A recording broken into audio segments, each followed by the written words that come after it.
Ladies and gentlemen, we'd like to take a little bit of your time. If you were with us last year, this next fellow that's coming out, you were, well, maybe I should apologize in advance, but you saw him last year. He's back around. He's on a book tour. His publicist sent me some questions that we need to ask him. He's got a new book out. It is entitled, How to Ninja Chop Your Way to the Top. The boys have his music. Let's bring him out, guys.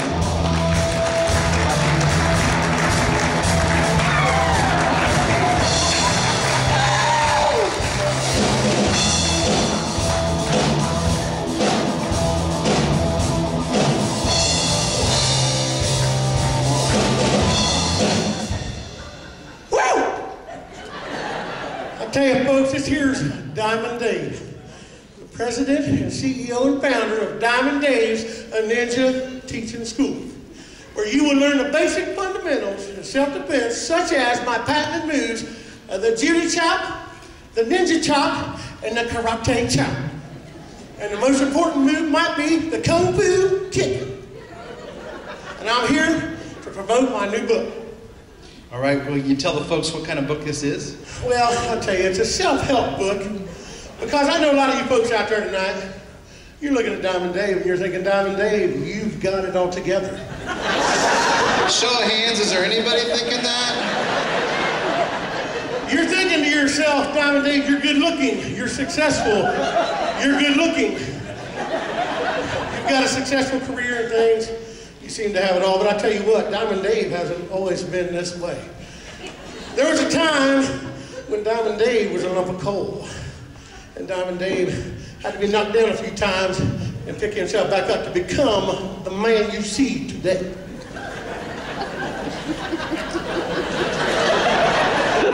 It's amazing, isn't it? In your book, you talk about your childhood. Can you tell us a little bit about your childhood? Did you come from a big family? Well, I was the youngest of three. Both of my parents were older than me. Let's stop right here for once, so let's get something straight. Miss, right here. Yeah, my face is up here, not down here. Right here. It's disrespectful to look at me down here. I know I'm a sweet piece of eye candy, but my face is up here, all right? We were talking about your family. That's right. Your parents, your dad, your mom. Can you tell me a little bit about them? Well, I'll tell you what, I was raised by my father. My mother left before I was born. I tell you, my dad didn't always have it easy either. My dad was a schizophrenic. But I tell you what, he was good people. I'm sorry. Tell yourself, my friend. I tell you what, my dad, we didn't do a lot of fun things together. My dad didn't really like me very much. But I remember one glorious day, my father took me to the park. And I remember standing there thinking, why does a Frisbee appear larger the closer it gets to you? And then it hit me. And I'll tell you what, speaking of hit me, just like these two fellas down here, my father was a photographer, and one day he got mad at me, he hit me with his camera, and to this very day, I am still having flashbacks. Well, I'm sure you went to school. Did you struggle in school? I'll tell you what, high school was a rough 7 years. I failed math over and over and over again. Math? How many times? How many times did you fail math? I can't count. I don't know how many times. I told you I failed it. I don't know. But I'll tell you, my English teacher, she was all over my case because I couldn't spell Armageddon. And I told her it ain't like it's the end of the world. But that sweet lady diagnosed me with dyslexia. And did you know that 10 out of 2 people are diagnosed with dyslexia? 10 out of 2 people? See, I got that backwards. See, it's 10 out of 8 people are not diagnosed with dyslexia. So, I tried to find something I could be successful at, Mr. Fishler, all right? So I tried to join the debating team, but then they talked me out of it. So it was after that debacle that I just said, you know what, I'm going out on my own. I went out and got a job, all right? The first of many that are detailed in my book, I joined the circus. The circus? What'd you do in the circus? Well, I started out as a trapeze artist, and then they let me go. So from there, I went on to making clown shoes, which was no small feat. After that job, I went to the helium gas factory. but I left because I refused to be talked to in that tone of voice. So I got out of that business, but I tell you what, a lot of my friends from the circus, they went on to successful things. A buddy of mine, he went on to become a mime. He went off to become a mime, but I haven't heard from him since. Right? Another little fellow, one of my best friends, he was a little midget fellow. He got him a really high-paying job, but they pay him under the table. So, my last other friend, we went together, we decided to get a manual labor job. That's part of the way you see these muscles on myself here, because I've been working manual labor for quite some time. Soak it all in. I am. All right? All right. So we got a job down at the sawmill. Now, they tell you first thing, safety's no accident down at the sawmill. But I tell you one day, my friend, he tripped and fell into the saw blade. Ooh. Yeah. Cut his entire left side off of his body. Cut it off? Is he okay? Well, he's all right now. Hey, you know what? I think I know his brother. He worked down at Bueller's in the deli department, and he backed up into the meat slicer one day and got a little behind in his work. That's pretty good. That's pretty funny stuff. You're a regular comedian.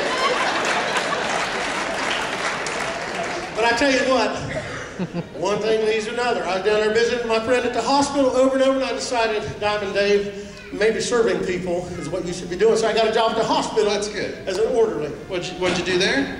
I just said I was an orderly. You got cotton here.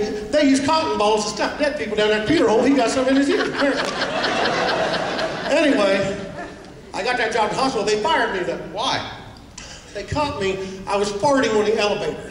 And they said that is wrong on every level. So I left there and I got myself, I started the Diamond Dave Poison Ivy Treatment Center. Poison Ivy Treatment Center. I started that thing from scratch. That thing went bankrupt after a while. So then I went and I got a job answering the phones at the Jaundice Clinic, but they fired me because they didn't like the way I did it. Well, how'd you answer the phone? I said, yellow.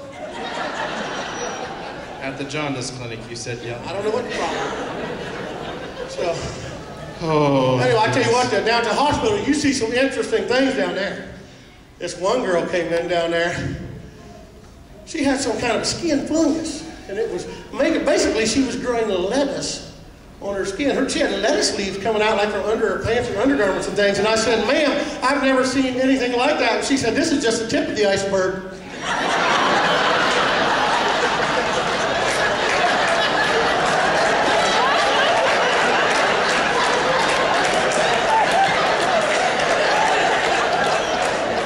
I've never seen anything like that before. Well, let's leave the jobs. Have you ever been married? I tell you what, I have. I'm married way too young. Way too young. You married way too young. Yeah, that was her name. She was a Chinese girl, way too young. But I'll tell you what, we broke it off. I did not stay married to way too young for way too long, because we got out of that relationship. Well, did you have any kids? That was one glorious thing that happened out of that thing. I remember when way too young's water broke, and she went into labor right there in the stairway of our home, and she gave birth to a boy. So then I had a stepson.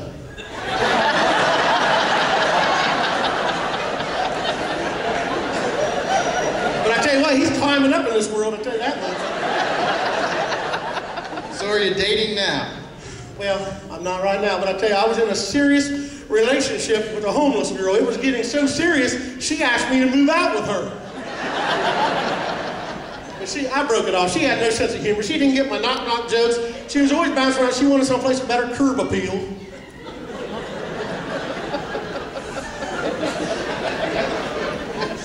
Okay. Are you all right? I'm all right. I just don't think you are. All right. Anything else about the rest of this book? We gotta move Well, on. I tell you what, the last chapter of the book I just wanted to tell people about, because a lot of people suffer with addictions. Diamond Dave has also suffered from addiction.